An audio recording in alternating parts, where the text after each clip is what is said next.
Sunday night edition of the Crash the Pond podcast. Jake, I'm enjoying saying Sunday night edition for now because you and I have a beer league season coming up and We things may do. change We do. soon. Things may change. This may become a Monday podcast instead of a Sunday podcast. We'll see how things go. Beer League coming up. Sunday games, Sunday or Tuesday. First game of the season next Sunday, but it's a 3 o'clock game, so we should be able to pod next Sunday. Should. Do you want to let the people in on our team name for beer league? Sure. You want to go for it? Sure. why are you throwing the hot potato my way? Because I like throwing the hot potato your way. Okay, so our beer league team name, I'm just going to throw people under the bus here, Our beer league Okay. team name this season, it's going to be this for a long time, is the Special Hockey Club because the beer of choice for our team, is Modelo. And so our logo looks like a Modelo logo. It looks really cool. It has a California logo, a California flag in it. Really cool. Really enjoy the team name. I will say we had a better team name all lined up, and it was supposed to be the National got Treasure. nicked. The National Treasure, but the issue was it was only me, Felix, and one other person that were in on this or wanted it, and the jersey was going to be the Wild Wing crashing out of the ice jersey, with Nick Cage taking the place of Wild Wing, and instead of holding a stick, he would be holding the Declaration of Independence. Now, come on. Yeah. You can't tell me that's an awesome logo or an awesome jersey. I was on board, Yeah. but the powers that be at the club voted against it. Exactly. So the team is back, though. Excited to have it all back. Yeah, I mean, Ken Pafu, Tony in our Twitch chat is agreeing. Everyone's agreeing. We've got a good little crowd in. We've got John Broadbent in here also tuning in live from New Zealand. So thank you, John, for joining us here. We have a little little bit of work to do today because Felix is a little sad. We need to cheer him up, everybody. Montreal. He's been doing his best to basically avoid talking about this, but Montreal just lost. Montreal just lost to Vegas in overtime in a game that Montreal was the better team in, outplayed them, did not allow a high danger chance basically all game until overtime, and somehow basically got hockeyed and ended up on the back end or the losing end of the game. I'm just going to tell you this, Felix. If Montreal plays a game like that for every game the rest of the series, they're in good shape to win. That's what Pete DeBoer said about the way the Golden Knights played in Tonight? Game 3. In Game 3. Didn't Montreal outplay Vegas in Game 3, though? I wasn't able to watch most of that Well, game, in honestly. Game 3, the Golden Knights definitely controlled the run of play a lot more. Mm-hmm. Like the Canadians were about to set a record for like the lowest number of shots through a couple periods, and the deserve to win meter on moneypuck.com ended up being about 60-something% for Vegas at the end of it all, and that was with the Canadians winning. So it's a weird series. I mean, the way the teams are playing seems to be really trading off game in and game out, and Vegas deciding today to play Robin Lehner instead of Marc-Andre Fleury worked out for them. Yeah. Did not see that one coming. He played a fantastic game. I mean, had some really big saves. I mean, obviously, I think the biggest save of the game would be the breakaway stop on Cole Caulfield that would have made the game 2-0 and essentially shut the door on Vegas. So, I mean, big save for him. Honestly, really fun series, though, I think, so far. One that is much closer than I think a lot of neutral fans may have expected. I think I was on board with you saying this was going to be a much closer series than a lot of people had thought it was going to be, basically. And it's been a fun series. I mean, the only downside is I think we were all spoiled a bit by how good Vegas Colorado was because of just the play style of those two teams. So if you want to talk about any sort of letdown, it's the fact the play hasn't really lived up to that series. That's not necessarily slight at Montreal because it's just the way. No one else is Colorado. No one else is Colorado, and Montreal is not set up to win in the same way that Colorado is set up to win. Montreal has a big defense, and they rely on that defense to really keep guys out of the front of the net, which is how Vegas ended up not having any front net shots basically all game. But except for the game-winning goal tonight. True. But are you gonna? I mean, it's one shot versus the entirety of the game. Are you gonna basically overlook everything that happened? I mean, the Canadians are playing as well as they possibly can. Yes. and they're getting results. And Carey Price is playing well, but they're getting contributions from the entire lineup. And I had Canadians in 7. Admittedly, some bias there. Maybe just a little bias. Maybe a splash of bias. But they're proving me to be not crazy by saying that because, and I said this before the series, the way that the Golden Knights play is less of a threat to the Canadians than the Avalanche Mm-hmm. was. So Well, and then just really briefly on the other series before we get into Ducks news, all your questions, everything like that. Other series, New York Islanders, Tampa Bay. Also, both series tied up 2-2 at this point in time. yeah, and That's I think it's time to put more respect on the New York Islanders names because they have been playing well. they have. They had good underlying numbers this They season, did. and I feel like we all just kind of assumed that, Tampa Bay has more skill, they will win, and that is still my opinion, but I think that it's time to start taking the New York Islanders a lot more seriously Yeah, I mean, than we have in the past. the series is 2-2. It's a tight series. It's one where, I mean, very. If that shot at the end of the game goes in, it could be 3-1 From the Ryan McDonough the Ryan spinorama, McDonough spinorama that ends up getting that, saved off that the goal Ryan line by Ryan Pulock, Pulock. yeah, Absolutely insane. But I mean, honestly, I think it's a good thing that both of these series are 2-2 because yeah, it's it good for the league. It's good for like the entertainment yeah, value like of the you playoffs. can maybe criticize. I've seen some people, and this is kind of what I was saying, criticize the play style that's happening in these series, and maybe it's not the best for the league to have teams that are more so built to grind it out instead of beat you with skill at this point in time. But I think if you're gonna have those types of teams in the playoffs this late, then have these series go 7 because at least that gives you the drama aspect of it. Yeah. Well, also look just historically. I mean, the teams that make it far in the Stanley Cup playoffs are very good defensive teams. Like it's very rare for a team to make it far without having a very solid defensive structure, without having an ability to shut teams down and play that boring style. Even the really skilled teams, even like the Detroit Red Wings of yesteryear, they were still competent at shutting teams down. It wasn't all run and gun. So, yeah, I mean, it's been fun. I got to say though, that loss tonight really hurt. It really made me question why do I spend all this time watching these games just to be heartbroken? But that's life as a sports fan. That's part of being a sports fan right there. But so kind of as we've now talked about the playoffs, let's get into the little bit of Ducks news that we got. So last week on the podcast, you and I were discussing the little bit of Newell Brown I kind know. of tidbit We spent so much time talking about Newell Brown, we only for the Ducks to announce 2 assistant coach hirings, and neither of them being Newell Brown. legitimately both of us did research on Newell Brown. Yep. Like that's how far we went on it. And of course, yeah, the Ducks end up hiring 2 assistant coaches, neither of which are Newell Brown. So for those of you that would have missed it, the Ducks named Jeff Ward and Mike Stothers as the 2 assistant coaches for the upcoming season.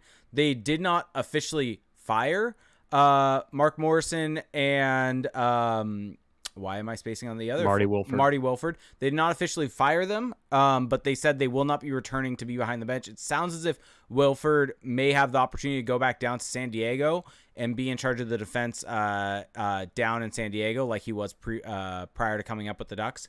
And so, I mean, overall, what are your thoughts on this on the whole? I mean, I have some info on Jeff Ward, mainly because of looking at some of the power play opportunities the power plays he ran. Because for those that don't know, Jeff Ward, prior to becoming a head coach in Calgary, he was brought into Calgary to be an assistant coach or associate coach to run their power play, and basically had been in charge of that in every stop that he had been at previously. He had been with the Devils prior to being with the Flames, had been with the Bruins prior to being with the Devils.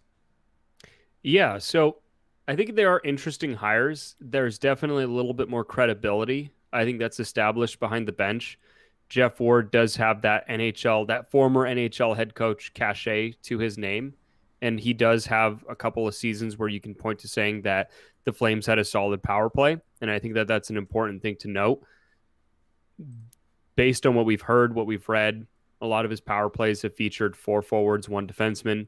And I think that that's an important trend for the Ducks to continue because even though this season they leaned more into that, there were still a lot of times where you would see 2 defensemen out there like Hampus Lindholm on the power play just for absolutely no reason.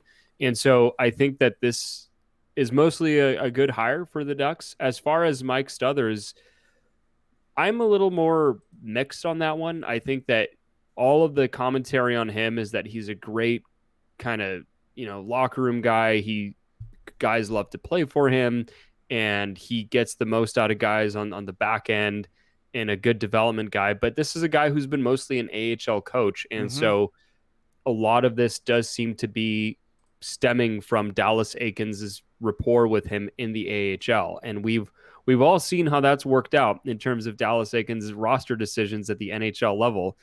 And so I am a little curious to see how that works out, but I do think that there does seem to be a little more credibility now behind the bench than there was previous to these hirings. Yeah, and so kind of Jeff Ward, for those that don't know, the Calgary Flames, their power play this past year wasn't that fantastic. They were really kind of middle of the pack, honestly, in expected goals for, right around where the Ducks were.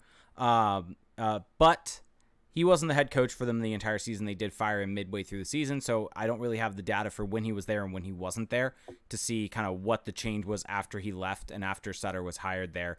But prior to that, last season, the season prior, when he was last season, he was the associate coach and then eventually stepped in to be the interim head coach for the rest of the season. And then the season prior to that, where he was associate coach, the power plays for Calgary were around 10th in expected goals for per 60, kind of hovered around that range. And so I think that's a very good sign for the Ducks. The kind of thing that does concern me is when he was with the Devils, they were 20. The Devils were in the 20th range.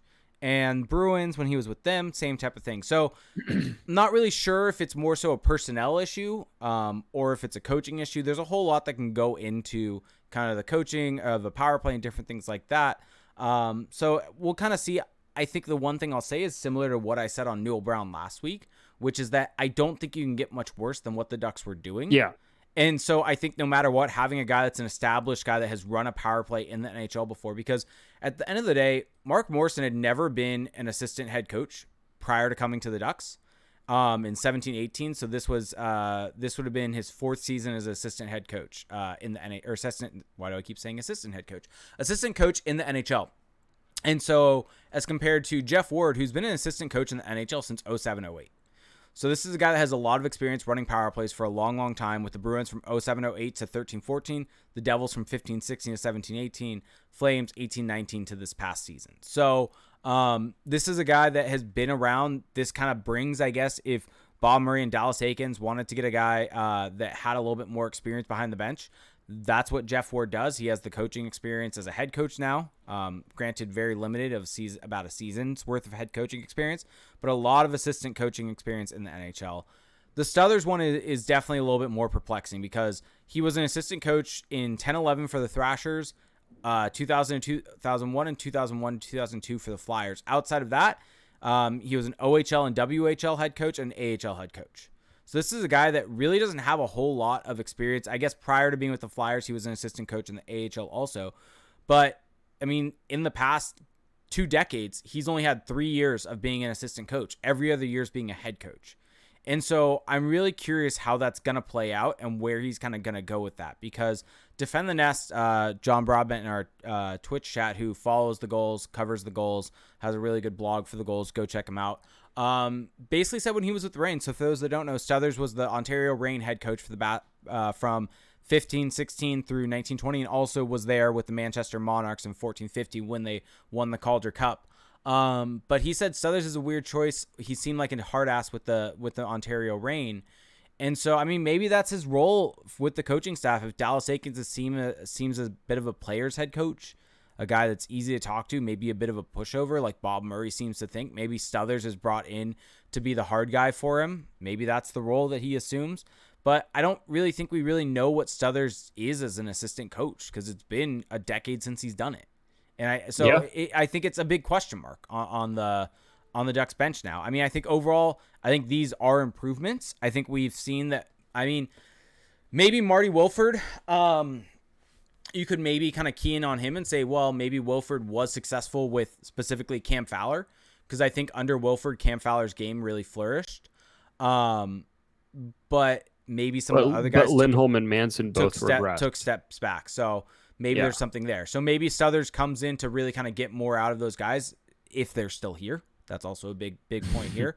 Maybe it's also a situation where Stothers has done a better job of developing defensemen. They want to have him as the defensive coach for Jamie Drysdale and have him really be. You mentioned development was a big part of his game and a thing that he's really known for. Well, Ducks are kind of going to need that on their blue line as they start to bring in more guys from that younger core. The guy, maybe Josh Mahura, if he's still with the Ducks, gets a little bit more time. Well, that's the thing, is that if you look at the developmental aspect for the Ducks on the back end the last couple of years, how many guys have really taken steps forwards out of that young group? I mean, None. Jacob Larson has gotten Yeah. way worse over the last few years.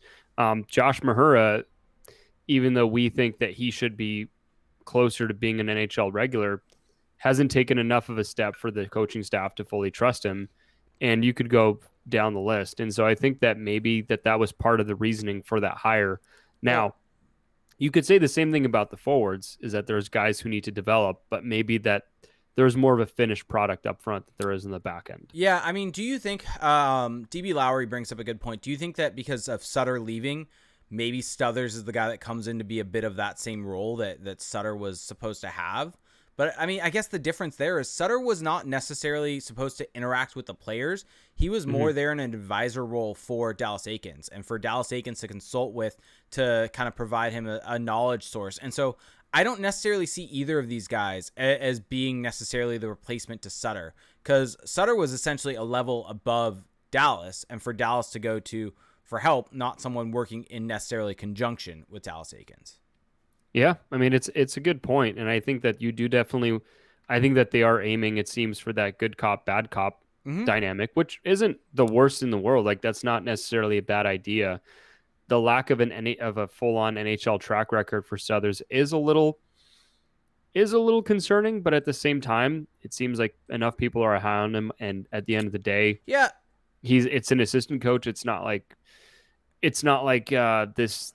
It's not like you're bringing in an NHL head coach who's mostly been an AHL head coach. Oh wait, the Ducks did that. yeah. And you see how it's turned out.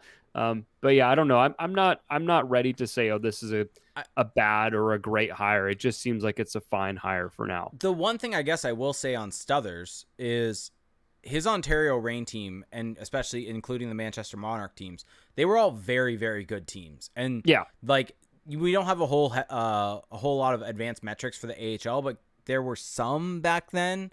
And I remember always seeing some stuff about the Ontario Reign being just essentially dominant in puck possession or in shot metrics, different things like that you could basically follow. And so I guess maybe that's a good sign that he's a guy that really kind of puts a team in a good spot there. I mean, how much this is something I hadn't really thought of until right now, basically. How much of this do you think has to do with Jeff Solomon? Do you think he had any part in Stothers getting hired? Because I mean, it's you can make a direct connection between Solomon coming over from the Kings organization, and about a month, not even a month probably, later, the Ducks hire the former head coach of the AHL team for the Kings. And so I feel like there might have been some say. It's possible, but then also Daryl Sutter came over to the Ducks. True. Fair point. So who knows there, but it's possible. I mean, just connecting dots, basically. I think that the whole point here with these hires is that, and if you're reading between the lines with Bob Murray, is that they want guys who can help Dallas Eakins carry the load with the locker room, with the players, someone who can be more of a voice, and so that they don't have to lean on Dallas so hard, and he can be more of that.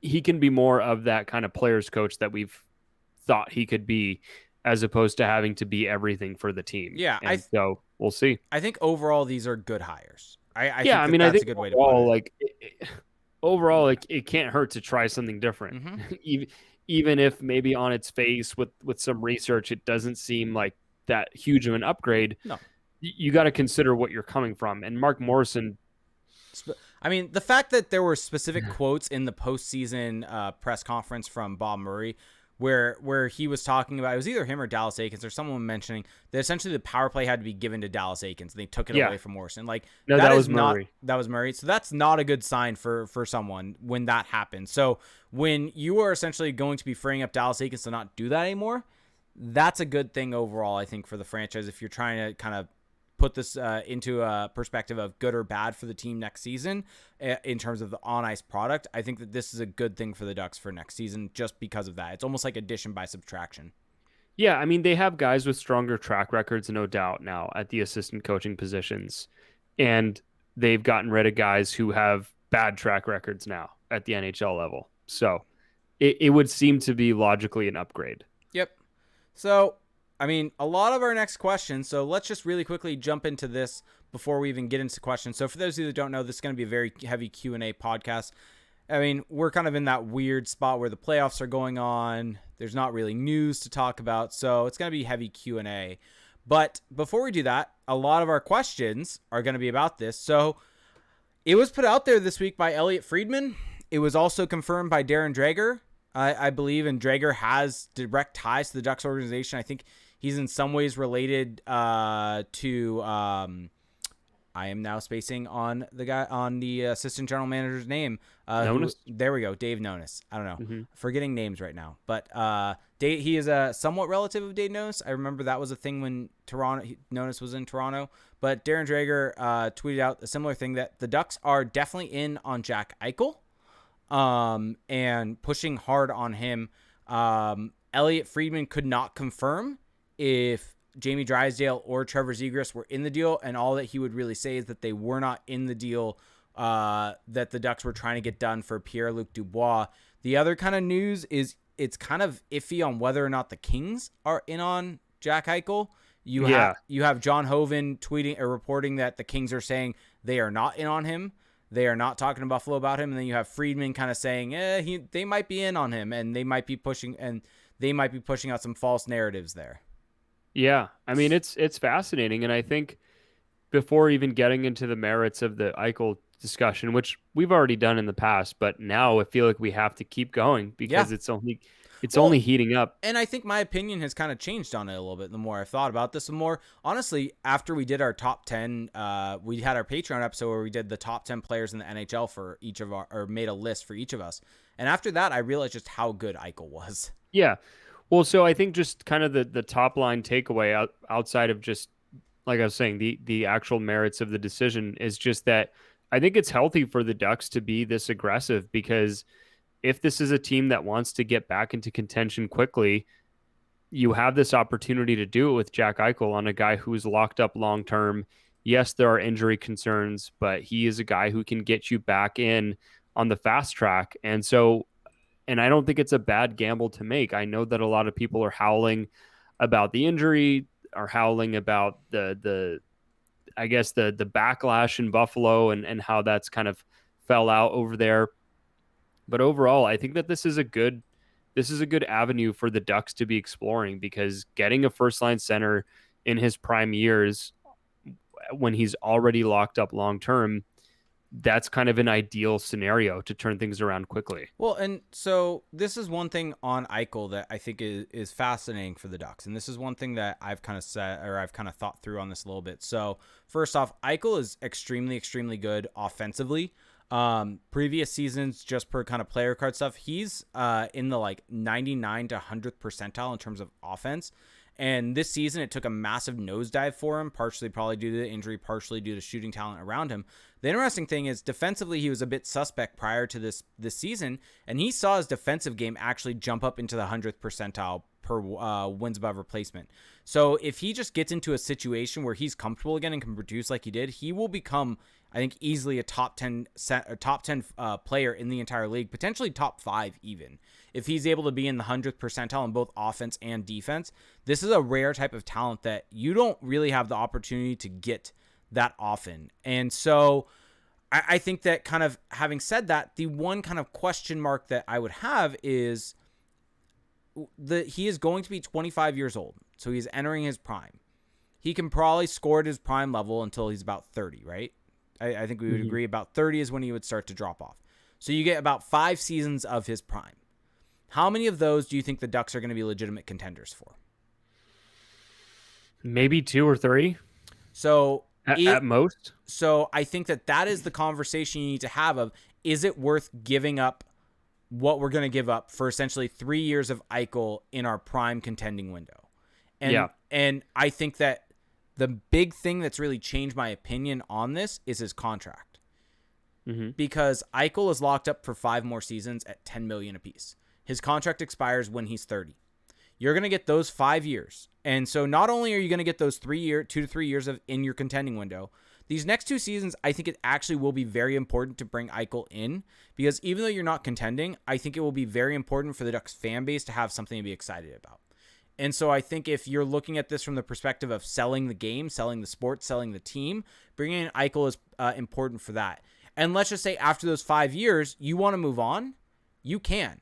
And so I think you really need to be looking at what you're willing to give up. And I think from that perspective, I would try my best not to give up Zegras at all. I think that is a non. He's the only untouchable to me in this whole discussion. I would agree with that. I would try my best to not give up Drysdale also, but Drysdale is in the conversation for me. He might have to. But kind of circling back to kind of my whole point on this is the conversation that you need to be having is it worth is what we're giving up worth Eichel for 5 years, basically?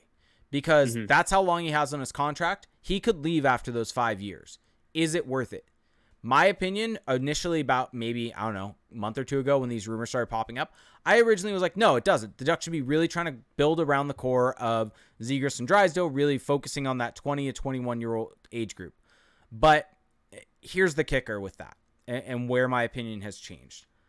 You don't get the opportunity to acquire a guy with the talent of Eichel that often, especially with a potentially lower trade value than he should have because of various different things within the organization.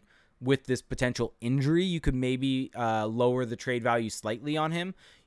And so even if that's not the case, even if the value is where it's at, even if I'm reading the situation wrong, the opportunity to acquire a guy like that doesn't come about that often. And so if you have the ability to get a guy like this at entering his prime, he is entering his prime right now. This is a guy that is going to be a point per game player. He could be essentially the best player, the most skilled player in Ducks history, and entering his prime right now. You have to go all in on it. You have to try your best. If he was 27, 28, I wouldn't. No, because that's 2 years of him. But you're getting 5 years of him, and you're not only getting those 5 years where you're going to have some of the contending window, you're going to have him now to get some butts in the seats. You're also getting him to almost protect Zegras a little bit and insulate Zegras a little bit, where Zegras now doesn't have to get the hardest matchups. And so that allows him to thrive. And so you're not only getting this guy to help your team out now, you're getting him to put Zegras in better positions to succeed also. Because as we start to really push in and see Zegras build this bigger role, get this bigger role, teams are going to start keying in on him. And we started seeing that near the end of the season when Zegras was a center. It was clear that he was the most offensively talented player on the team. And so you're putting him in a better spot where who do you target? Who do you go after between those two? So that's all kind of one part of this discussion. But the other part of this discussion that I think is critical is there have to be other moves made still. You can't just get Eichel and expect the team to be a playoff contender again. This team needs other moves made still. They need to reset the entire roster, because you can't just insert Eichel to this team and then they're all of a sudden going to be fixed, because that's not how it works. Because the Ducks are going to have to trade out something. In my opinion, and we'll get into trade value, different things like that a little bit more, it's going to take potentially something along the lines of third overall, plus Comtois, plus maybe Adam Henrique at 50% retained, plus maybe like an Isaac Lundestrom. That might be light. I don't know. I'm trying to figure out if that feels right or not. But kind of that's a perspective of you're losing these guys that are all on your roster for this one player. So that one player is not necessarily going to help you out significantly right now. You need to start resetting your roster in addition to that. So to make sure Ricard Raquel, he's not going to leave. He could leave next summer. Trade him for younger talent. Same thing with the defense. Trade them all for younger talent. Essentially, bring in guys to essentially come in with Eichel and start resetting the roster around Eichel and Zegras. And that's what kind of needs to be done if you're going to make this move. Yeah. No, I think that's all 100% on point. And I think that what I am curious about is, are the Ducks targeting Eichel with the mindset of, we bring in Eichel, we keep everything else together, and we're a playoff team again? I think that's their thought right now, yes. Or is it about, are we turning a page? Are we creating a new identity for this franchise? Because to me, the combination alone of Zegras and Eichel down the middle should be very exciting and should be something that you can build around. Because if we assume that Zegras can become a legitimate top-end center in the NHL, and that Eichel is already there, and that you have them for the next 5 years, those two in their best years, that could be fireworks. You could have one of the most exciting teams in the league, and not just exciting, but potentially very good if you can manage to hold on to like Drysdale and continue to build around them. But if they simply move out a bunch of pieces to get Eichel and inject him into this current core, which we've seen how that's gone, this core the last few years, I don't know how.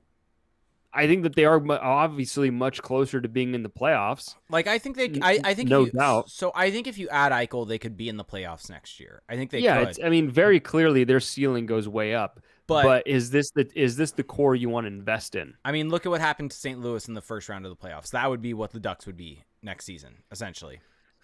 Maybe. I mean, the thing with the Ducks is that it to me it's all dependent on how much better Zegras gets next season. True. Zegras and Drysdale get next season. Yeah, yeah, definitely. So I really, it's definitely going to be curious to see how all of this plays out. I think also, I mean, this is an interesting part of the conversation.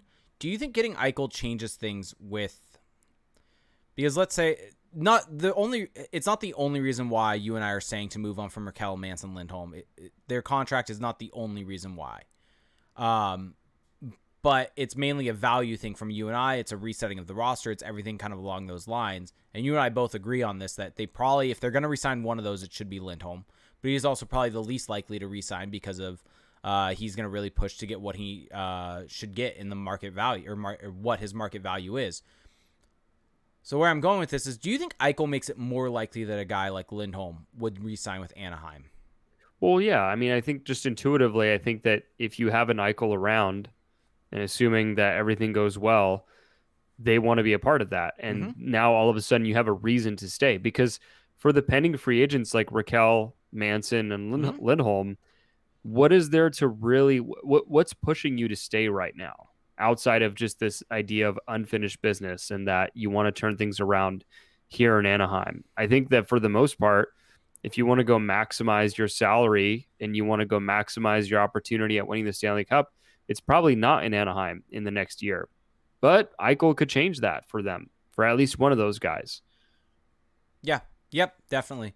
So let's actually get into a word from our sponsor, and then we'll start getting into some questions, because a lot of them were about Eichel. So I figured, unless do you have anything else you want to add before we get into some questions? No, I mean, there will definitely be more opportunities to talk about Jack Eichel this summer. Yes. So this podcast is brought to you by Green Chef.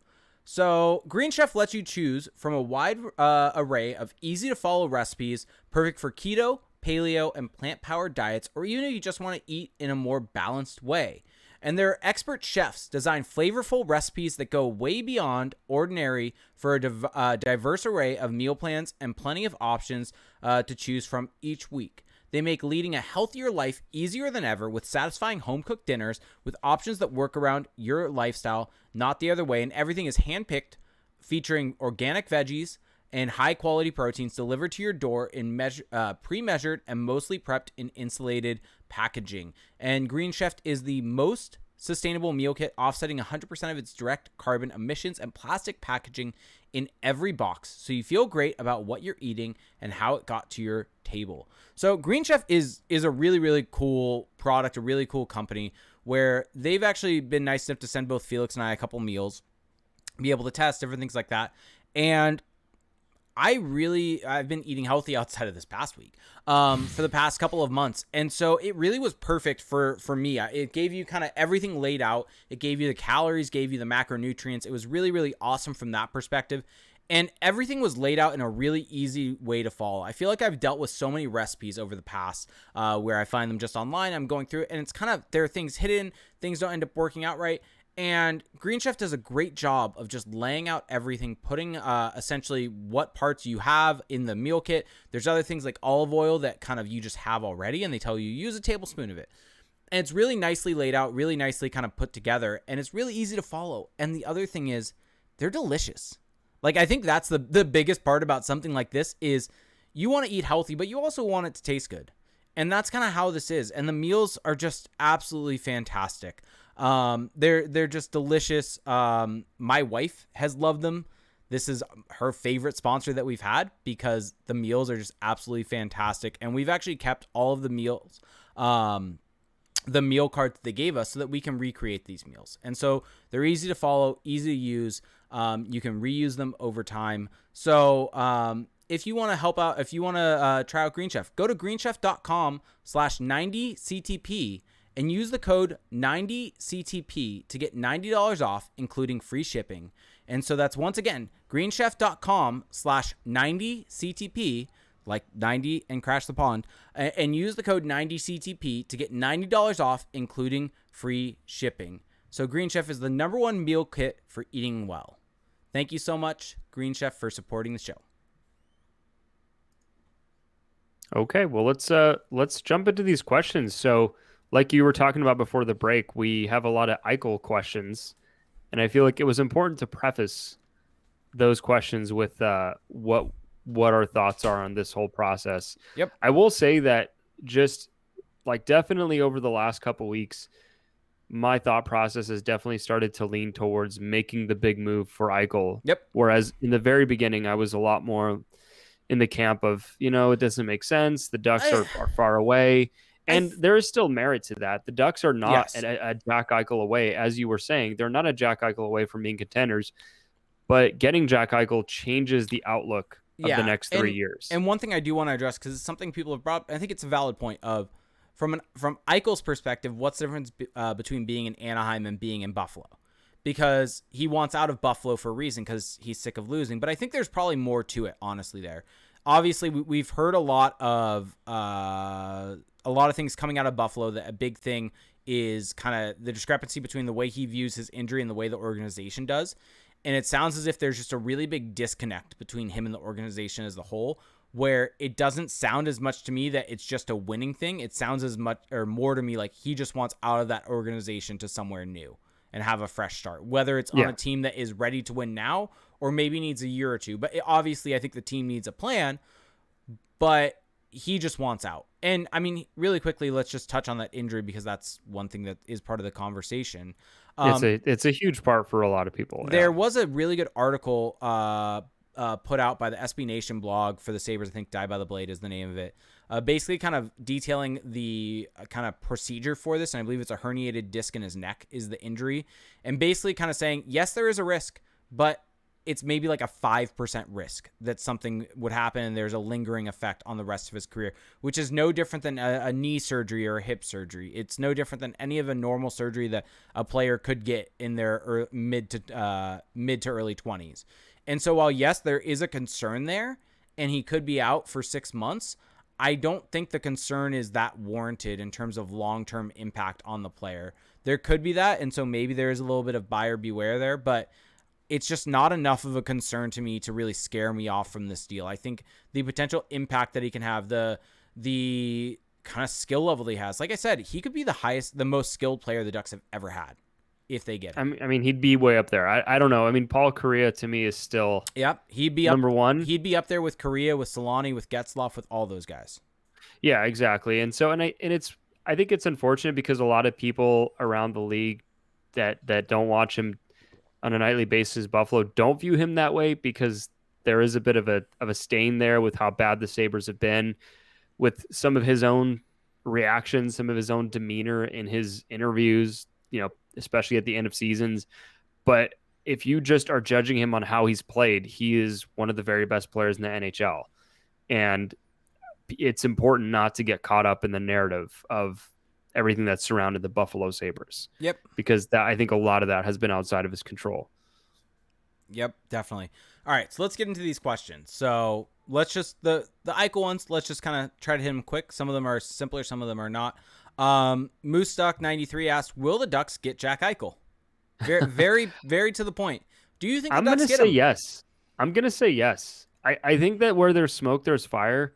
And this is probably going to age horribly, but I don't know. Like, the Ducks name, their name isn't usually out there if they're not, like, being such a tight-lipped organization, being so secretive, always avoiding the spotlight. The fact that they're so publicly in on this, I just think that there has to be something there. Maybe I'm just being naive. Maybe I'm foolish, but I think that the Ducks are they have a solid offer. If it's true that the Kings are out, then that's another team that they don't have to compete with. And so I'm going to go with yes. Give me the Zegras Eichel era. Let's Yeah, get it and I going. think the one thing the Ducks have going for them, this is also something that Friedman reported, is that supposedly the Sabres really do value this draft highly. And so Great. with that being the case, third overall is a very high pick. And Yeah. I mean, Yeah, go for it. that is higher than either Drysdale was drafted or Zegras was drafted. Yeah.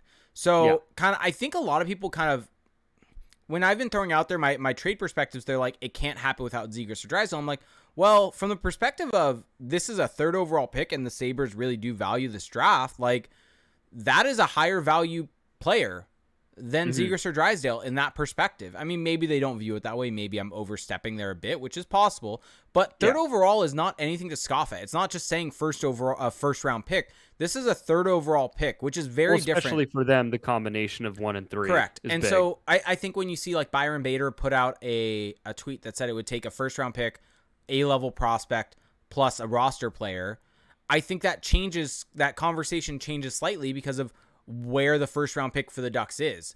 Is the A-level prospect considered the third overall pick now? Is where does the line changes depending on where that pick is? Third overall is not the same as if it's a team giving up 10th or 15th overall in that situation. And so I think that the fact that it's third overall really does help the Ducks case here and really pushes them in this conversation. And I think that that's a key thing here. So yeah, and the big thing that's changed for me in all of this is just the idea of having Jack Eichel. Yes, it is of course difficult to say goodbye to prospects that you have grown fond of, like a Max Comtois or Picks or all this stuff. But at the end of the day, to me, the idea of having Eichel and Zegras down the middle is just so tantalizing because if Zegras can actually become a first line center, then you have essentially 2 first-line centers for 5 years. Yeah, Silver Shrouded has a good point. The A-level prospect should be the third overall pick, and the first round pick could be a player like Perreault or even like a Lundstrom or a Comtois. Like that's right. But I mean, there's many people that said, well, what if you move out those guys? You don't have anyone for Eichel or Zegras to play with. The thought process here is Eichel or Zegras can elevate talent around them. And we saw that with Getzlaf for years of elevating guys around him. Obviously, he had Corey Perry with him for a lot of the time, but elevating guys like Pat Maroon, like Devontae Smith-Pelly, kind of really elevating these guys around him. And so I think the thought process there is Jack Eichel is that same skill level. And so you would hope that basically you put him with kind of anyone and he's able to turn them into a bit of a goal scorer. You add Troy Terry on his wing. You add a Jacob Perreault on his wing. You add whatever you're able to get or whether you sign someone, all these different kind of options that you have. And so it will be a big price tag if they do land him. Yep. Like this will be a very significant trade, but I think the upside is very much there. Alex Khalifa at Good Guy in Sports, who used to write with us at Anaheim Calling, said, obviously the price matters, but is trading for Eichel worth the risk when you consider his health questions and the state of the Ducks roster? I think we've pretty much answered this already, but I think the answer is yes. I think that, there are risks and there's a price, but at the end of the day, pulling the trigger on this elevates your ceiling in a way that there's just no other way to really guarantee it, because even if the Ducks are bad again next year, they might not get that first overall pick. They might not get that second overall pick. And so getting an Eichel kind of just cuts through all that uncertainty and gives you that base, gives you that foundation to then build your roster. Yep, agreed. At Kyle Parent said, how soon until the Ducks get new uniforms? I'm so ready for something different. I'm going to say not very soon. I'm going to go out on a limb and say I think they go to the orange jersey as the home soon. I could see that happening, but I don't see like the color. Like I don't see them going back to eggplant and jade anytime soon. I don't either. But I could see the orange becoming the home soon. Mm-hmm. Good friend John Broadbent, Defend the Nest, said, why do you think, or who do you think wins the Stanley Cup now? What lessons will the league and teams try to take and copy from it? This is an interesting conversation, one that I've been thinking about with kind of who I want to win the cup. I think obviously for me first would be Montreal, just because I think for you as your friend, I would like to see them win for you, and Corey Perry also. Yeah. And so I think from that perspective, I would like that. I think that probably if I'm going to pick someone, it would be Tampa. I think they're probably the favorite at this point to win it all. But lessons, that's where I struggle with, because I don't want the Islanders or Montreal to necessarily win, because from a copycat perspective in the league, it's not the most entertaining brand of hockey. And so if you're looking at this from a copycat league perspective, having a team like Colorado or Toronto winning would have been the best case scenario. So I think that maybe if it is like an Islanders Montreal final, we're going to see teams start loading up on bigger defensemen again. Yeah, I mean that could be true. I think that the lesson for me of the Final Four is that these are all really deep teams. Yeah. For Montreal, Vegas, Tampa, maybe I mean Tampa might have the least amount of depth when you look at like their blue line, but Islanders are the same. Teams that have depth, forward, blue line, in the case of Vegas, in net, and that to me is the big takeaway is that the top heavy models that or actually really the only top heavy team, Toronto, got bounced early because they sustained one injury, and that really threw off a good amount of their roster balance. And so the teams that have that depth, that have that ability to spread the wealth, are the ones that are benefiting. And yeah, the Canadians, I don't know if they're necessarily a model that you want to build around, even if they win the whole thing, but they are showing that a deep blue line, a blue line with options, guys that you can throw into the mix that can serve different roles. And up front, they have a nice mix of youth, right? Cole Caulfield, as a teenager, is already showing that he's a legit NHL forward. Nick Suzuki, Jesperi Kotkaniemi has had his moments. You're seeing that, and then they have their veterans as well. You're seeing that that balance and that depth can really be an asset at this time of year. And so to me, that is probably the biggest takeaway because I don't really see teams going to the big defensemen. Like, I don't see that being the takeaway because even with the Islanders, their defensemen, their best defensemen are solid puck moving guys as well. They're not just big brutes that are going to cross check in front of the net. And with Tampa Bay, of course, everyone talks about Victor Hedman. And then with Vegas, you have Alex Pietrangelo, who's really just, he's an offensive defenseman, and Shea Theodore extremely mobile. So I don't really see it quite going the way you're saying, but I do think that the lesson will just be that you need a very deep team to win. Well, yeah, and I think the other thing, maybe if you want to look at Montreal, I mean, taking this to kind of the Ducks perspective, taking risk on trades. I mean, Bergevin, for all of his detractors, has not been afraid to make trades both good and bad. I mean, Drouin for Sergachev does not look great in hindsight, but nope. I mean, Weber for Subban at the time looked awful. Now looks awesome. Now looks very good. I mean, Pacioretty for Suzuki plus looks great. Mm-hmm. Like Tatar, who inexplicably is not playing. Yeah, but so like essentially like making these trades. Well, yes, yes, it might not be great from the perspective of play style. From the perspective of building a team, Montreal is a team that you would want to follow with that. Right, and I mean you could say the same thing with Vegas. I mean, talk about aggressive with trading. Yeah, definitely. There's been no more of an aggressive team than them the last signing, few years. with trading, with everything. They go for it. Yeah, they go for it. They built around their initial success. They kept the main guys that helped them get there, with the Misfits line of Carlson, Smith, and Marchessault, but then they built around them and pushed them down the lineup. And then with the Islanders are probably the most interesting case study because they don't have really the huge star talent. They're just they've just got this very interesting, and they haven't necessarily setup. made smart moves either. I mean, trading away Devon Taves, not a great deal. Yeah, exactly. But they had backup. They had guys that are very good, and they have a very good coach. Hire good coaches is the takeaway, I guess. True. For the Islanders. Yeah. So our good friend George said at the GC Ducks fan said, with Martinez hitting UFA this summer, what will be the asking price, and will it be too much for Anaheim?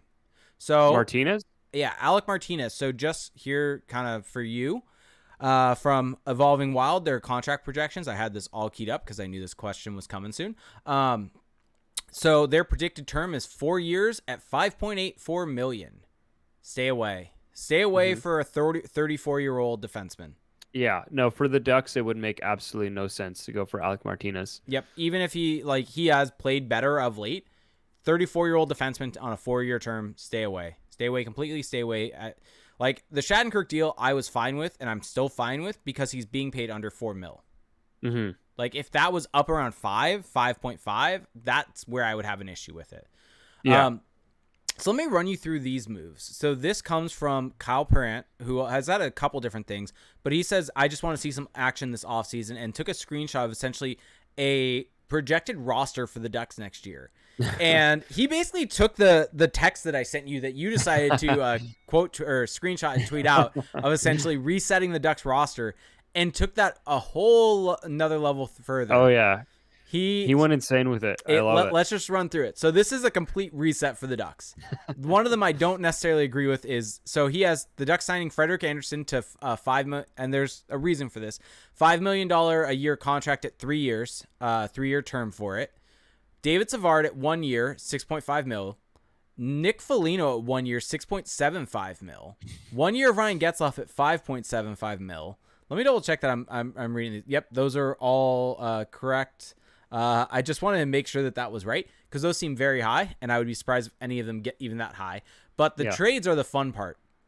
So he has a trade between the Ducks and Colorado, with the Ducks trading away Derek Grant, John Gibson, Hampus Lindholm, and a 2021 third for Andre Burakovsky, Bowen Byram, and Alex Newhook. He has the Ducks trading for Jack Eichel and giving up Henrique Comtois, Larson, Milano, this year's first, and next year's second. He has the Ducks trading Raquel. Hold on. How would you feel about that if that were the Eichel trade? I would do that. So I would be shocked if it would be Henrique at full value. I would have to be, I think, 50% retained. I would still do that. Well, it's like, what are you really giving up there? I like, would. So Comtois in the first round pick. Yeah, and here's the thing. Some people have really been kind of saying like Comtois is a must protect. Here's the issue with that thought process for me is that, well, yes, Comtois I think is probably the best out of that group of players, because he's able to put the puck in the back of the net, and that is definitely something of value. You've made the point with Patrick Laine that it's a little bit of empty calorie scoring. And while I don't think Comtois scores as much as Laine, I think he does bring a little bit more to the table from an offensive perspective than Laine does also. But you're losing a guy that basically the thing that he does is score. He doesn't really do a whole lot outside of that necessarily. And so if you bring in a guy that can really set up guys to score and put them in better spots to score, you're going to be able to replace that scoring especially talent quick. If like that's the big price for getting an elite first line center. Well, and also there is a little bit of this of, is Comtois going to be able to repeat that shooting percentage throughout the course of his career? Because we only have really a couple full seasons. It's very likely that, I mean, look at Rickard Rakell. Everyone thought that he was this elite goal scorer when he was scoring 25 or scoring at 18, 19%. And then the last couple seasons has seen that regression come. And now everyone's like, what happened to him? Well, he wasn't necessarily that high of a scorer. That same type of thing could happen with Comtois. So why not cash in while you can when his value might be a little bit higher than it ever will be? Yeah. That's where I'm at with it. It's possible that I'm off on that and Comtois maintains this. But if that's what it takes to get Jack Eichel, I think you do that. So real quick, I would actually be willing to move next year's first as long as it's protected. So yeah, you have to. By that, if the Ducks don't make the playoffs, they keep their pick for 2022. Mm-hmm. If they make the playoffs, then they give it up. I think that would be the only way I would do it. So moving through the rest of these, he has the Maple Leafs acquiring Rickard Rakell for Rodion Amirov and a first-round pick. I don't know if you would be able to get both of those for Rakell. Yeah, I don't think that's happening. I think it's one or the other. Manson for Ottawa's first-round pick, which is 10th overall. That was one I threw out that I got a lot of pushback on. It was something I just kind of threw in quick, where I was looking for a team that might want Manson that is picking somewhat high, so the Ducks could potentially take Jesper Wallstedt with that pick to have the goalie replacement long term. But I mean, who knows? It all depends on where Ottawa's at. I mean, Ottawa I think might think they're kind of out of this rebuild with their roster. Yeah, I mean they have their top picks and Pierre Dorian value size. He traded a 4th-round pick for Eric Goodbranson. It would not shock me if he values Josh Manson highly and would give up a 1st-rounder for him. Yeah. So that's where that's coming from. Seattle takes Shattenkirk. The Ducks trade Silverberg and a 2nd-round pick to the Islanders for Kiefer Bellows, 2021 2nd-round pick from which was Colorado's, and 2022 3rd-round pick. The Ducks get Louis Eriksson and get a 1st-round pick for taking on his contract, which is a deal that I absolutely love, by the way. Taking on bad money to get a first. And getting Vancouver's 1st-round pick in 2021, which is like 9th overall. There's no way that happens, I think. But, go for it. And then trading Delorier out. So real quick before we move on, the roster would be Foligno, Eichel, Terry. First line. Second line, Bellows, Zegras, Burakovsky. Third line of Amirov, Newhook, Volkov. Fourth line of Jones, Getzloff, Steele. Thoughts? Oh man, I mean, this is a wild forward group. I think that this very much feels like a transition kind of group. Yeah. Like And this isn't what it's going to be long term, but for now, you see how certain guys go and whether or not you can maybe flip them at the deadline. I mean, Foligno clearly stands out there, yeah, Foligno, but Foligno and Savard both on 1-year deals for yeah, for specific there's reasons. also definite upside, and that's kind Yeah. of what you're shooting And for then here. defense would be Fowler, Drysdale, Byram, Savard, Mahura, Fleury, and then in goal, Anderson, Stolars. Yeah, I mean, this would be a funky team, but this is kind of what you have to do for the short term Yeah. if you're going to make all these big moves. I mean, this is kind of where I was at, and this is similar to what I had texted you, honestly. It's a little more trades than what I had, and there are some things like Savard at that hip I wouldn't necessarily do, and I think that that's high, and same thing with Foligno. But regardless, the concept here I think is on par, which is resetting the roster. I don't think the Ducks will do this. I don't think they will move out Gibson, but this is what they should be doing. This is how you reset a team, or do almost like a rebuild on the fly. That is what this is. That is a rebuild on the fly. Definitely. So I think we spent enough time on that. Anything else you want to add to it? No, I like the creativity. Keep these trades coming. I do too. I like reading through these to see people's predictions, or not predictions, but wants for the offseason. I have Salem in here now, meowing a bunch. Lewis asks, which is better, hot or cold weather, and why is it cold weather? Yeah, I agree. It's cold weather. Very simple answer. Cold, you can put on a jacket and you're good to go. But hot weather, what if you cannot can't escape it? What if you can't put on a jacket though? Yeah, then you're shit out of luck. But in most circumstances, you can put on a jacket. For that reason, I say hot, because there is a temperature in cold where a jacket doesn't help. Well, yeah, I mean, yes, there are definitely levels to this, but I would say that between like extreme hot and extreme cold, I prefer on the colder side just because there's a way out of that. That's or fair. at least there's more of a way out of that than with the hot. I say that as I'm sweating right now, as it's very warm in this room. Yeah, no, it's got to be cold. I mean, like I take cold showers, so I just prefer cold True. in general. You're not the best person to ask about this. Wow. Yeah. But Wow. I'd probably go cold. The one thing I do like about hot is I'm a beach guy. I like being at the Well, beach. yeah, I love the summer. Like I love summertime. I love going to the beach. Don't take this as me just being like some cave troll. But that being said, I do love cold weather. Yeah. All right. So Dalton Keys asks, all right, bear with me. This is totally unrealistic.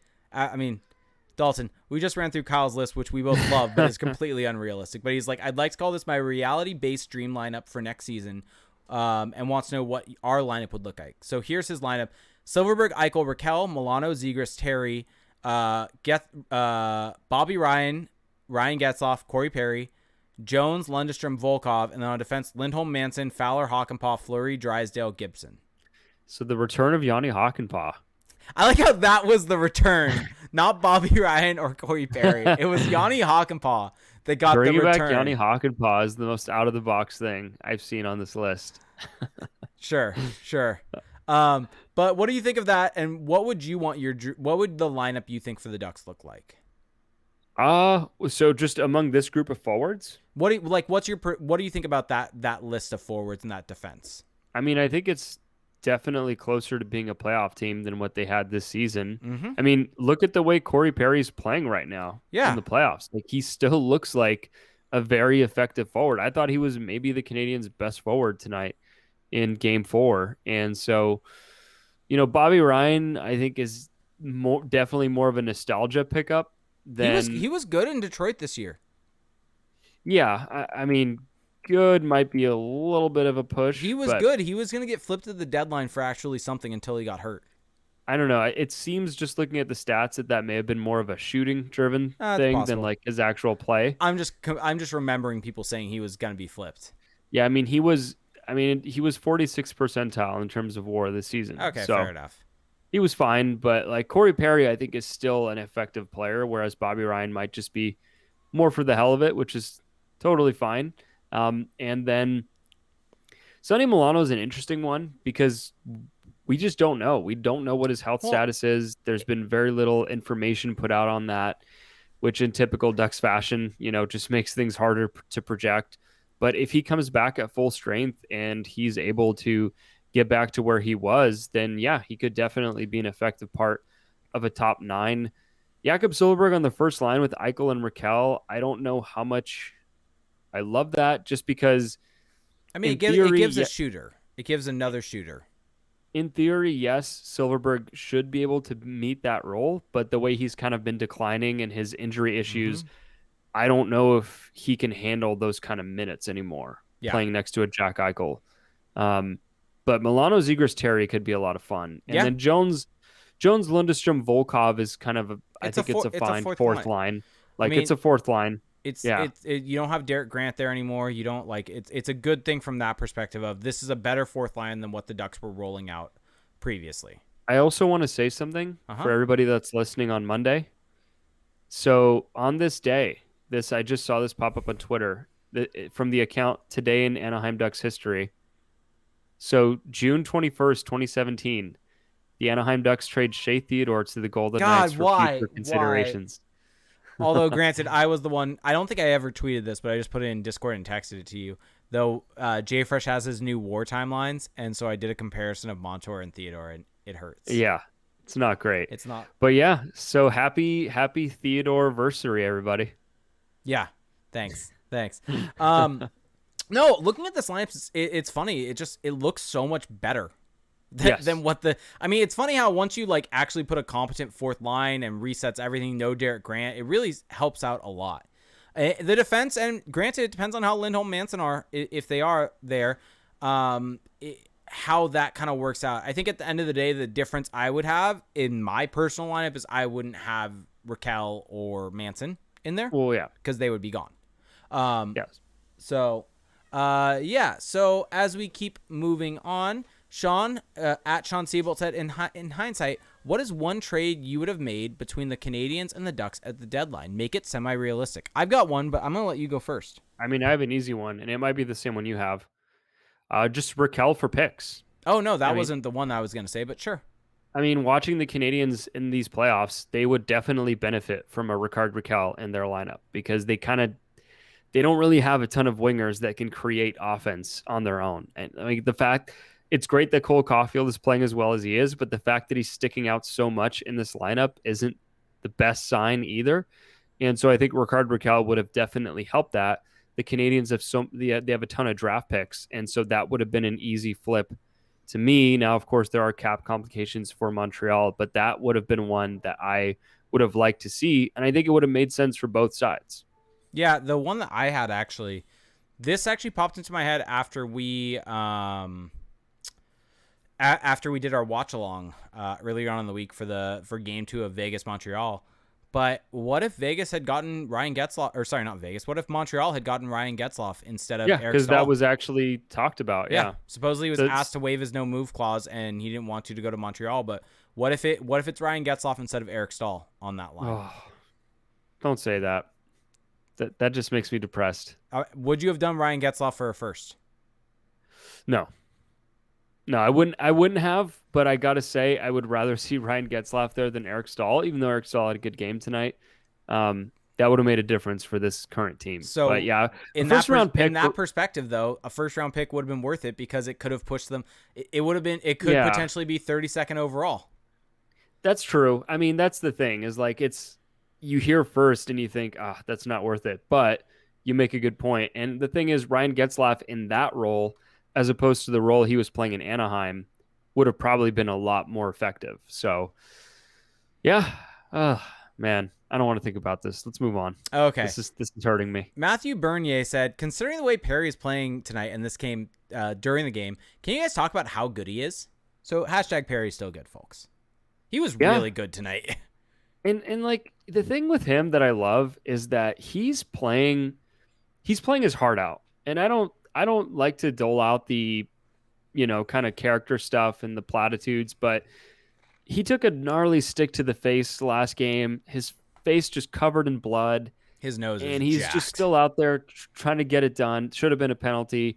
And tonight he's got the massive stitches on his face, the gash, and he's out there giving 100%, crashing to the net, battling for pucks down low, below the goal line, just doing everything that you could possibly want.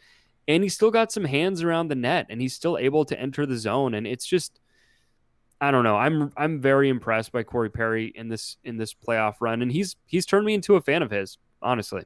Yeah, now you understand why. So we're gonna hit 3 more questions from Twitter because we're already over an hour in, and then Twitch. We're gonna come to you for questions. So 3 more, then it's coming to you. So Canadian Ducks fan said, "What is better for the Ducks in the long run? Trading for Dubois, assuming that it wouldn't have taken Zegras, or if the Ducks have to give up Zegras for Eichel?" I think Dubois without Zegras. Yep. Because I really think Zegras is the difference maker in any of these deals, is the fact that you are adding in an established high-end NHL player along with Trevor Zegras, who right now is projecting to be that. That is what makes all the difference for the Ducks. If you remove Trevor Zegras from that equation, the value add gets significantly lower. Yep, definitely. I actually completely agree with that. I think that adding Dubois would have helped a lot, but yes. I think that getting Eichel, it helps out a lot more, but not if you give up Zegras. Mm-hmm. And Heinze brings up Zegras and Drysdale should be untouchable. I think you and I'm closer to that boat. You are not with Drysdale. I think that Drysdale should be in the conversation, but his value is very, very high to me. So if you give up Drysdale in one of these deals, you're not giving up a lot of other stuff in addition to that. Well, if you give up Drysdale, to me, you don't give up the 3rd overall pick. You don't give up 3rd overall. Yeah, correct. I think like, to me, it's one of those two. I don't think you give up both 3rd overall and Drysdale, or 3rd overall and Zegras. No. I think it's one of those 3 gets traded. And it's exactly. I mean, to me, again, like, Zegras is the only completely untouchable. Yeah. Drysdale, you kind of wince. You don't love to do it. And here's the reason why I think with Drysdale for me is that if you trade Drysdale and you still have 3rd overall, there's essentially guys in the similar range of Drysdale that you could take. There's not necessarily a Zegras replacement at 3rd overall. And there might not even be a Drysdale replacement, but you can get close, I think. Yes. With some of the D-men that will be available. Yep, exactly. So Barry Edding asks, if the Ducks get Jack Eichel, how do they build around him? So he's like, I guess, what else do you think they would have to do after getting him? Well, that's the thing that we've been trying to figure out this whole podcast. And I think, to me, it allows you to have this blank slate of how do you want to build around these 2 guys. And I think the key is to really maximize your depth moves, is to now you can assume that you don't need these high-priced wingers on your top 6. You can kind of try to shoehorn in guys that are good stylistic fits but might not cost a whole lot, and you can spend a little more on the fringes on your 3rd and 4th line to have a really complete team. That would be one way of approaching it, at least. Yep. And then Clark Ducks 2007 Quack basically is kind of asking us, what do you think a realistic trade is for Eichel? Because there's a lot of people on the internet right now. Do you think people are thinking about this Eichel situation at all? Yeah, just a little bit. But there's a lot of people, both from the Ducks perspective and the Sabres perspective, that are coming up with perspective or with potential deals. Certain people on the Duck side giving up way too little, saying that Silverberg and something else should be enough, and that's it, or like a pick.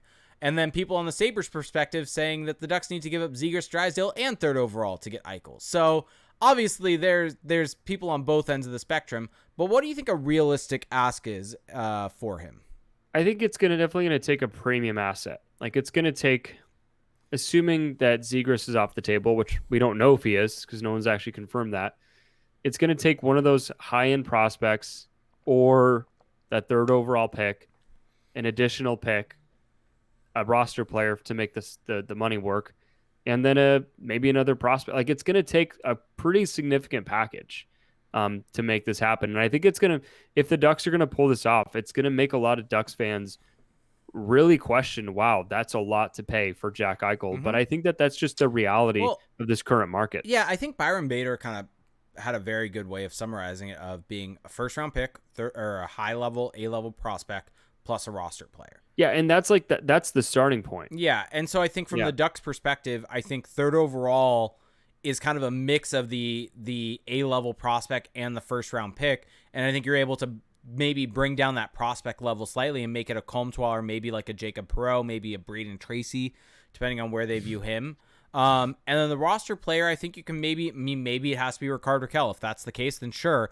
I don't necessarily see that being the guy Buffalo targets, mainly because of his contract situation, the fact that he can basically come to Buffalo and leave. What But do you make of the murmurs that the Ducks are potentially interested in Sam Reinhart?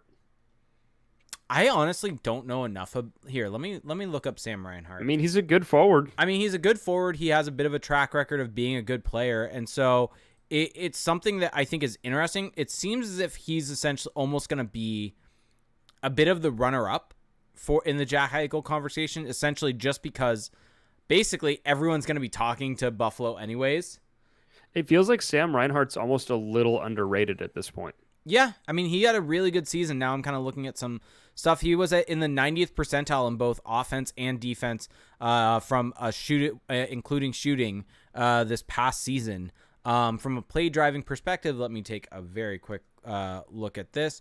From a play driving perspective, also 80th percentile. And that's really kind of been the case over the course of his career. And it really was just his 23-year-old season where he took a step back. So I think if you're not able to get Jack Eichel, I think getting a Sam Reinhart is also a really good. What if you manage to make this a mega deal with Reinhart and Eichel coming back?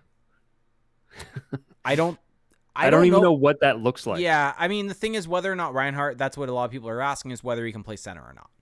Yeah. And if he can play center, then it's not like you're getting Jack Eichel, but you're getting, once again, your number 2 center for a long time.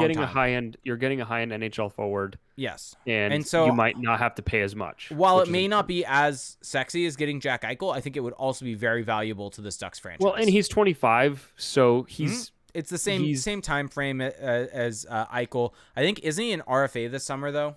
Yeah, that's the only issue. Yeah, I don't know what his next contract is going to look like coming out of $5.2 million. Yeah, and I'm assuming he's in for a raise. Very quickly, I want to look at what Evolving has been projected at 5 years at $7 million a year. Mm-hmm. So, I mean, the question is, what do the Ducks give up in addition then? Because, I mean, here's where I'm at with just Eichel. I think you have to give up like a Henrique at 50% retained because that gets them a guy for the now that can help score. And Henrique, for all the detractors of his contract, everything like that, if he's at 50% retained, so he's under $3 million a year. Yeah, that's a steal. That's an absolute steal. And so I think that adds a lot of value. And I think one thing that isn't getting talked about enough is cap space. And that cap space does have value. And so if the Ducks end up taking on more space than they're giving up, that has some added value in all of this. Even if they're getting the best player out of this, if the Ducks are only kind of contributing maybe $3 to $4 million of cap space to this and they're taking on the $10 million, like that nets the Sabres $6 million cap space each year. And so that does have value overall in the long term of things. So that's one thing to really think about. With all that being said, anything else you want to add to that? Nope. So let's get into Twitch Q&A time. So for those of you in the Twitch chat, and I do see some questions from earlier that I'm trying to scroll up to and unsee, but if you're watching this on YouTube, yes, we're on YouTube. Go to youtube.com/crossthepond to find us there. Or if you're listening on your favorite podcast services, we do a live stream of the show each and every time at twitch.tv/crashthepond. Typically every Sunday at 8 p.m. Obviously, there is some fluctuation there. Who knows where it's going to go as Beer League starts up for us. But if you want to help support the show, you can in a way that's completely free to you. If you have Amazon Prime, you get one free Twitch Prime sub each and every month. It helps support the show more than you can imagine. You get special emotes in the chat, special badges next to your name, and you do have to hit that subscribe button after 30 days. So Heinze asked, does looking at the teams like Toronto, Edmonton, who have the guys getting paid 10 plus mil and get knocked out in the first round, worry you about paying someone like Eichel 10 mil, especially with the injury? No, it absolutely doesn't. I don't think that's the reason Toronto lost. I think the reason they lost is because they weren't able to maximize their ads on the fringes. And so for the Ducks, if they went out and got a guy at 10 million, that doesn't automatically mean that you're going to have this team that's set up to fail. You have to be smarter on the fringes, on the margins, but it doesn't automatically mean that you're screwed. Well, and I've been making this argument. I don't know if I've done it on this podcast. I don't know. We talk so much, whether it's text message, whether who knows where it's at. But a big thing with having Eichel being paid 10 mil right now, some people may say, why would you pay a guy that's an RFA 10 mil when you can strong arm him and get him for less because he doesn't have UFA status? Well, the benefit there is it almost helps you not overpay for other guys. Because if you're paying your star guy 10 mil and he's getting paid what he's worth for his prime production years, you're then paying that guy enough. You're not going to overpay your fourth liners, your third liners, because you don't have the cap space for it. And so you're able to get more creative with those lower guys, and you're not overpaying for a Derek Grant for 3 years. Because you're not trying to bring in these guys and overpay your depth talent. You're not going to pay guys 30 plus a significant amount of money because you have money tied up. And so it's setting up your roster into more optimal setup from a cap perspective also, because your prime age talent is getting paid the most. So, Yeah. I mean, the one thing that it might do from the long-term perspective is if Eichel's getting paid 10 mil, it might make Zegras ask for that same amount if he's producing at the same level once his contract's up. So that's one thing that but maybe that to might look happen at. anyway. Yeah, exactly. So it's kind of like, what are you going to do? Yep. Ginger Wolf asks, question, how likely is it that Terry is part of the Eichel deal? Also, as an aside, I agree with Felix's hot take. We know Bobo is the only GM who still tries to win trades, and the Eichel trade seems like a realistically lopsided deal considering the Sabres' positioning and his injury. So that's kind of going back a little bit in this podcast. But do you think it's likely that Terry is a part of this deal? I don't think so. Maybe I'm totally wrong about this, but I get the impression that for the Sabres, it's going to be important to bring in a guy who they can immediately justify adding him. Who's young also. Yeah, and I think with Comtois, it's easier to do that than with Terry. And I think because with Terry, a lot of the stuff that he does well isn't quite as obvious from like a selling to the fan base perspective. I also think from the perspective of value, Troy Terry doesn't have as much trade value as Max Comtois does. And so he's not going to get you as much. If you're looking at this from a value, filling up a bin and trying to equal what Jack Eichel's value is, Terry doesn't do a lot for you in that perspective. Even though we're both very high on him and think he's impactful, he doesn't have the point production that necessarily fills up that trade value. Well, because with Comtois, you can just say 16 goals in X amount of games. You can say 24 goal pace, and that just gets everybody kind of satisfied. Yep. Production is an easy thing to look at for trade value. Yep. So, Silver Shroud asked my question. It looks like Buffalo might be. This is about Eichel and Reinhart. Eichel and Reinhart this summer with the former largely overshadowing the latter. But do you guys think that a Reinhart trade would benefit the Ducks? And what do you think a trade would look like? So we discussed, yes, it would benefit the Ducks. What do you think Reinhart by himself would look like for a trade? That's a much different question because of his contract status. So obviously the fact that he's a RFA, that does limit his options, but still it's not quite the same as taking on a guy who's already on this deal. I mean, just my understanding of trades, it would probably just be like a roster player and a pick or a prospect or some version of that. I think 2 pieces would be the most it would take. I think maybe I'm wrong about that. Maybe it's just Comtois and Henrique at 50% retained. Yeah, exactly. Like, it's not nearly as much. No. Now, you're not getting, like, that's the thing is, like, I don't want people to view this as saying, well, you got to go for Reinhart because it's going to be less. Yes, Reinhart will help the Ducks at a cheaper rate just in terms of the acquisition cost and the cap hit, but he is nowhere near Jack Eichel. No, he's not. And so, I mean, he's a very useful player that's very, very helpful. But yeah, he's not going to have the impact that he's not a potential top 10 NHL player. No, he's not. I mean, he's a good producer. He's a guy. He's going to more so probably be in the range of a prime Adam Henrique. A 50 to 60 point guy in his prime. Yeah, and like again, and that's useful. That's a useful player. Yeah, that is a useful second line center. And if the Ducks got him at the right price, I would co-sign that move. I would say yes, that's a smart move. Well, I mean, here's the thing: he would be the second line center for Trevor Zegras' first line center. Yeah, and that is important as well. And you know, Reinhart does seem to have some good defensive acumen, which is important as well behind Zegras. So it wouldn't be like this bad move. I just don't want people to equate that with like getting a discount Eichel. Like, it's not that at all. No, it's not. I don't know if I would do both of them. Well, it would just depend on the price. It would take a lot, and I don't know if I would do that necessarily. Yeah, no, it would take a lot, and you're really going all in on the Buffalo train at that point. Yeah, and I don't know if I really want to do that. So that's where I'm at. So, I mean, let's kind of wrap this thing up pretty shortly. I mean, we started late because of Buffalo, Montreal, so let's Buffalo, Montreal, Vegas. God, my brain is fried. You got the Sabres on your brain. Yeah, my brain is fried. Let's end with this question. Kind of an interesting one, a little bit of a different one. From DB Lowry 3507. It's right up your alley. I'm gonna go with that. Would you consider making a change at goalie coach given Gibson's recent struggles? Yeah, I mean, I don't think it's a crazy thing to bring up. I am very biased in saying that because I've been saying it all season. This is why I threw it right at you. I Well, applaud you for bringing it up. he brings up that I know the Isles goalie coach Mitch Korn is getting a ton of praise for his recent work on the island. Yeah, I And then mean, you Mitch also Korn have has been getting praise his whole career and then you because have he's Sean Burke joining Montreal and Carey Price kind of having a really good playoff run. yeah, Whether that's Sean Burke or Carey Price, who or knows? just But playoff price. yeah. Yeah. Well, so I do think that there may be a tweak that needs to be made there. Maybe not a straight up firing, but if you watch how Gibson has played the last 3 seasons, it feels like his style has gotten really stagnant. Like there haven't been a lot of adjustments in the way that he moves around the crease, the way that he, sets up his angles, different things like that. And I think it may be useful to just have a different voice because it seems like the big value add from the perspective of the goalie coach the Ducks have now, Sudsy, is that he's this kind of really good like motivational guy and he really connects with the guys, which has value. But I think you might need someone to come in and say, hey, John Gibson, there are things you need to change. And I'm not saying that they're not doing that now. I have no way of knowing that, but judging it purely from the results, it doesn't seem like that's happening. So maybe you need a little bit more of a good cop, bad cop dynamic than Mm-hmm. just the one guy. Yep, that's fair.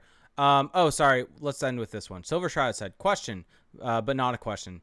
Uh, well, the question is, should the Ducks sign Mike Hoffman as a free agent? And Silver Shroud says they should, is basically what he's saying in his question. I don't really see that as a good move for the Ducks. Yeah, especially depending on what he's going to need. I mean, granted, he was signed very late this year. So, I mean, Unless you sign him to flip him at like the deadline or if it's something. a cheap deal, if it is like legitimately a 1 year deal, then I'd be go with it. I mean, maybe that's where it's at because he was kind of in and out of the lineup by the end of it with St. Louis, so maybe his value has fallen. But I mean, Evolving Wild has him projected at 5 years at 5.65. And Yeah. at 31 years old, that's not what you want to do. So, I mean, if you can get him at 1 year for 2 mil, sure. Like, get him cheap, get him on 1 year, flip him. Yeah. Even if it's not cheap, I would still do it for a year to flip. But I wouldn't do a long-term deal with him. No. Mainly 0%. because of age. He's 31 years old. I mean, this is the same conversation that basically has to be had with any free agent. Is any guy who's UFA is going to be 27 plus, and so the issue there is that basically any guy that you're signing in this situation, you're probably going to have to overpay for both in cap hit and in term, and they don't align with the Ducks contending window. So Mm-hmm. it really is important to kind of look at it from that perspective, that from the way the NHL is set up, it doesn't make sense for the Ducks to go after UFAs right now. No, it really doesn't. So, yep. Anything else you want to add or want to start wrapping this thing up? Yeah, that's all I've got. Thank you everybody for the questions. Thank you for kind of keeping this thing going. As you can see that the topics are drying up a little bit. Thankfully, we've got this massive trade rumor going on, which has Yeah. got a lot of people excited, understandably so. So thanks everybody for joining in. But I think it's time to wrap up. Yep. Agreed. So, Felix, you want to let the people know how they can support the show?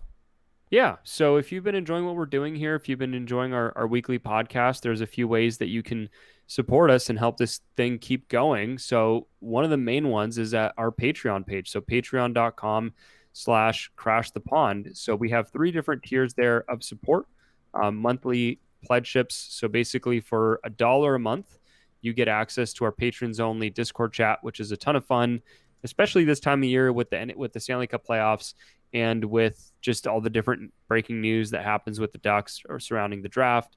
You got the expansion draft, free agency, and so you get to connect with other diehard Ducks fans there. It's a ton of fun, and that's for $1 a month.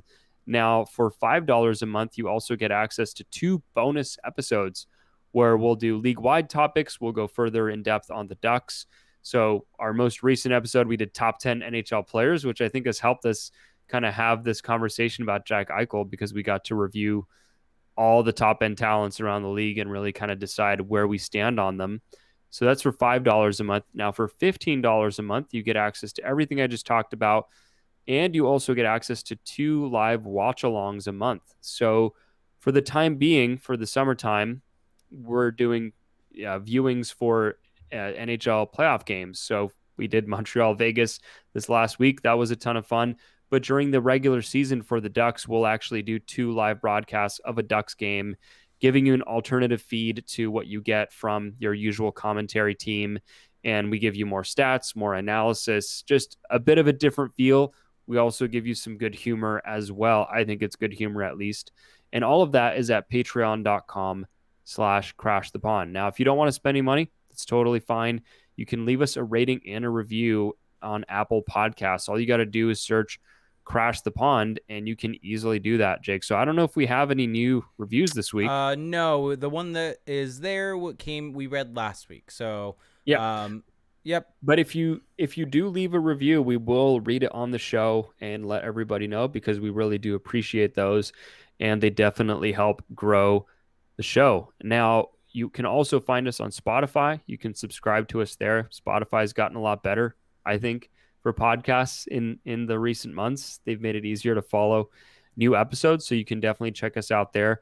Also check us out on YouTube, youtube.com/crash the pond. You can see the video version of this show. You can see both of our live camera feeds as we're discussing this. You can see Jake's cool backdrop. You can see Salem the black cat walking through, prancing through his backdrop as well. Yep. And running the show in this household per usual. Yep, and that's all at YouTube. And so make sure to subscribe there and turn on your notifications so that you know when our new shows are up. You can also find us on social media. Jake is on Twitter at ReindeerGames91. I'm on Twitter at Felix_Sicard, and of course at Crash the Pond and crashthepond.com. Crashthepond.com or crashthepond.com/shop. You can get cool t-shirts, hoodies, even. There's some serious June gloom going on in Southern California right now. And, a little morning hoodie doesn't hurt.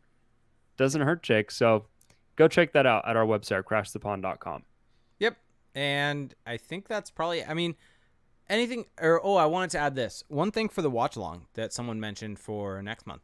Maybe, depending if people want this or not, we do one watch along for a cup final game, and then one watch along for the Euro 2020 finals. Ooh, I would be down for that. So let us know if you're in the watch along tier, if that's something you would like. Okay.